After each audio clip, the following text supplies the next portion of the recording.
beer I had for breakfast was a bottle of Mad Dog, and my 20/20 vision was 50% off. He said, punch buggy red, and punched me right in my left eye. I said, don't you mean pediddle? And I lit his house on fire. He came home on acid, I was holding his shotgun. I was dressed like Tina Turner in Beyond Thunderdome. He said, don't shoot, I said, I won't, I love you, you're my friend. I handed him my wig and shot myself in the head. Then I stuffed a box of tissues in the hole in my skull.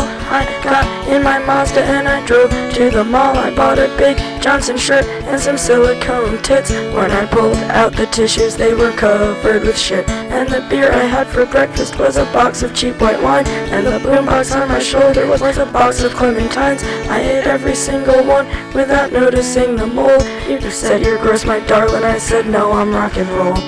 Even though I'd never ever been in a band, I got cool as black ice tattooed on my hand, and the Christians gave me comic books as if I would be scared of burning in hell while I was already there. And the beer I had for breakfast, silver bullet in the brain, and the beer I had for lunch was a bottle of Night Train, and the beer I had for dinner was my crazy neighbor's bills. We had to sit down on skateboards just to make it down the hill. Then I peed my pants and you stole the groom's cigar, and some old man made me watch him masturbate locked in his car. I got back to the apartment, you were face down on the floor. You said don't go to bed yet, let's go get a 64. And the beer I had for breakfast was a pint of Jim Beam and a fifth of peach schnapps and some warm Sunny D. And you said bottoms up just as I bottomed out. I tried to scream fuck you, but blood was pouring out my mouth. And Evan Dando never planned on telling you the truth, and your Leonardo ID card is your fountain of youth.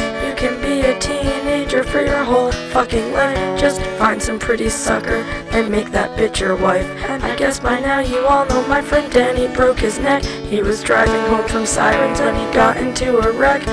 First I cried for him and then I cried for me, haunted by the ghost of the girl I used to be. But the rocks with holes are warm in my hands, and I bury my toes in the hot, hot sand. And the silver pink pony kisses me and says, come a long, long way, and you deserve to be really happy.